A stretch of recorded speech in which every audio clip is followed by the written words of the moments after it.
নমস্কাৰ সকলোকে চাকৰিলেকে.com চেনেললৈ আপোনালোকক স্বাগতম জনাইছোঁ। আজি আকৌ এটা নতুন জব নটিফিকেশ্যন লৈ আপোনালোকৰ ওচৰলৈ আহিছোঁ। আৰু এই নতুন চাকৰিটো হৈছে BSF কনষ্টেবলৰ ট্ৰেডছমেনৰ বাবে। লগতে এটা ভাল খবৰ যে এই চাকৰিটো ল'ৰা আৰু ছোৱালী উভয়ে আবেদন কৰিব পাৰিব। এই ভিডিঅ'টোত আমি আপোনালোকৰ বাবে চাকৰিটোৰ সম্পূৰ্ণ তথ্য যেনে recruitment process, eligibility criteria, vacancy, exam, কি ডকুমেণ্টছ লাগিব, আবেদনৰ লাষ্ট ডেট, কেনেকৈ আবেদন কৰিব লাগিব আদি সকলো তথ্য লৈ আহিছোঁ। গতিকে ভিডিঅ'টো স্কিপ নকৰি শেষলৈকে চাই থাকিব। প্ৰথমে আমি ইয়াত কিমানটা পোষ্ট আছে আৰু কি পোষ্টৰ বাবে ভৰ্তি কৰিব তাৰ বিষয়ে আলোচনা কৰিম। এই ৰিক্ৰুইটমেণ্টটো টোটেল ৩৫৮৮টা খালী পদৰ বাবে চিলেকশ্যন হ'ব। তাৰ ভিতৰতে পুৰুষৰ বাবে ৩৪০৬টা পদ আৰু মহিলাৰ বাবে আছে ১৮২টা পদ।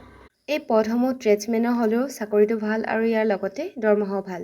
এই চাকৰিৰ দৰমহা basic pay, DA, ration allowance, transport allowance, HRA আদি মিলাই মাহিলী ৩৪,০০০ৰ পৰা ৩৭,০০০লৈকে হ'ব। এই চাকৰিটোৰ বাবে এডুকেশ্যনেল কোৱালিফিকেশ্যনবিলাক হৈছে constable, কবলাৰ, tailor, ৱাছাৰমেন, barber, sweeper, size আদি পদৰ বাবে সকলো কেণ্ডিডেটছে মেট্ৰিক পাছ কৰা হ'ব লাগিব আৰু লগতে যিটো ট্ৰেডৰ বাবে এপ্লাই কৰিব সেই কামটোত পাৰ্গত হ'ব লাগিব। ইয়াৰ বাবে কোনো ধৰণৰ এক্সপিৰিয়েঞ্চ চাৰ্টিফিকেট বা স্কিল চাৰ্টিফিকেট নালাগে, মাত্ৰ ইয়াৰ চিলেকশ্যনৰ সময়ত টেষ্টটো পাছ কৰিলেই হ'ব।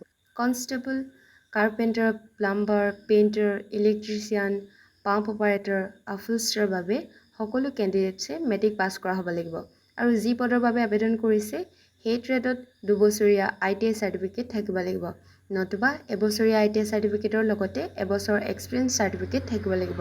Constable, cook, waiter, water career বাবে সকলো কেণ্ডিডেটছে মেট্ৰিক পাছ কৰা হ'ব লাগিব।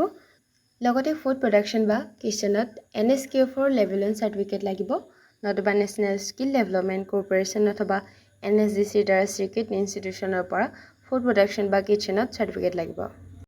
এই চাকৰিটোৰ বাবে বয়সৰ সীমা ন্যূনতম 18 বছৰৰ পৰা সৰ্বাধিক 25 বছৰ হ'ব লাগিব। সংৰক্ষিত শ্ৰেণী যেনে SC, ST, OBC আদিৰ বাবে চৰকাৰী নিয়ম অনুসৰি বয়সত ৰিলেক্সেশ্যন দিয়া হ'ব। এই চাকৰিটোৰ বাবে চিলেকশ্যন প্ৰচেছ 6টা ফেজত হ'ব। ফাৰ্ষ্ট ফিজিকেল ষ্টেণ্ডাৰ্ড টেষ্ট, তাৰপাছত physical efficiency test, written test, trade test, document verification আৰু মেডিকেল পৰীক্ষা হ'ব। ৰিটেন টেষ্ট ইংৰাজী আৰু হিন্দী দুয়োটা ভাষাতে হ'ব। ফিজিকেল ষ্টেণ্ডাৰ্ড টেষ্টত হাইট, চেষ্ট আৰু ৱেইট চেক হ'ব। পুৰুষৰ বাবে হাইট 167.5 চেণ্টিমিটাৰ আৰু মহিলাৰ বাবে হাইট 157 চেণ্টিমিটাৰ লাগিব। পুৰুষৰ বাবে চেষ্ট 75 to 80 চেণ্টিমিটাৰ হ'ব লাগিব। ৱেইটটো হাইটৰ হিচাপত হ'ব। নেক্সট ফিজিকেল এফিচিয়েঞ্চি টেষ্টত ৰানিং টেষ্ট হ'ব। পুৰুষসকলে ৰানিঙত 5 কিলোমিটাৰ 24 মিনিটৰ ভিতৰত দৌৰিব লাগিব আৰু মহিলাসকলে 1600 মিটাৰ 8 মিনিট 30 ছেকেণ্ডৰ ভিতৰত দৌৰিব লাগিব। নেক্সট ৰিটেন টেষ্টটো কম্পিউটাৰ বেছড হ'ব। এই পৰীক্ষাত 100টা মাল্টিপল চইচ কুৱেশ্যন আহিব আৰু টোটেল মাৰ্কছ থাকিব 100। ইয়াত জেনেৰেল নলেজত 25, মেথছত 25, এনালিটিকেল এপ্টিটিউডত 25, ইংলিছ বা হিন্দীত 25 মাৰ্কছ থাকিব। নেক্সট ফেজত ডকুমেণ্ট ভেৰিফিকেশ্যন হ'ব, য'ত ট্ৰেড হিচাপত যিখিনি ডকুমেণ্ট লাগে সকলোৰে জেৰক্স আৰু অৰিজিনেল কপি লগত লৈ যাব। নেক্সট ফেজত ট্ৰেড টেষ্ট হ'ব। এই ট্ৰেড টেষ্ট মাত্ৰ তলত দিয়া 6টা ট্ৰেডৰ বাবেহে হ'ব। ইয়াৰ বাবে কি টেষ্ট হ'ব নটিফিকেশ্যন ভালকৈ পঢ়ি ল'লে বুজি পাব। নটিফিকেশ্যনৰ লিংকটো তলত ডেছক্ৰিপশ্যনত দিয়া আছে, আপোনালোকে পঢ়ি ল'ব। আৰু একেবাৰে শেষত মেডিকেল টেষ্ট হ'ব। এই চাকৰিটোৰ অনলাইন আবেদনৰ বাবে আপোনালোকে অফিচিয়েল ৱেবছাইট recwt.bsf.gov.in ত গৈ অনলাইন আবেদন কৰিব পাৰিব।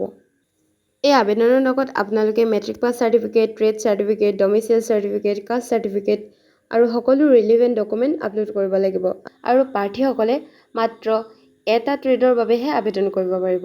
এই চাকৰিটোৰ বাবে আবেদনৰ এপ্লিকেশ্যন ফিজ UR, OBC, EWSৰ বাবে 100+50+80% অফ GST আৰু SC, ST, মহিলা আৰু এক্স ছাৰ্ভিচমেনৰ বাবে ফ্ৰী থাকিব।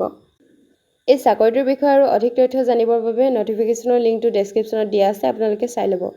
ভিডিঅ'টো চাই যদি ইনফৰ্মেটিভ যেন লাগিছে তেতিয়াহ'লে লাইক এণ্ড শ্বেয়াৰ কৰিব আৰু যদি কিবা এক্সট্ৰা ইনফৰ্মেশ্যন বিচাৰে তেতিয়াহ'লে কমেণ্ট কৰি জনাব। এনেদৰে নতুন জব নটিফিকেশ্যন পাই থাকিবলৈ আমাৰ চাকৰিলেকে.com চেনেলটো ছাবস্ক্ৰাইব কৰি ৰাখক, নটিফিকেশ্যন অন ৰাখক। ধন্যবাদ।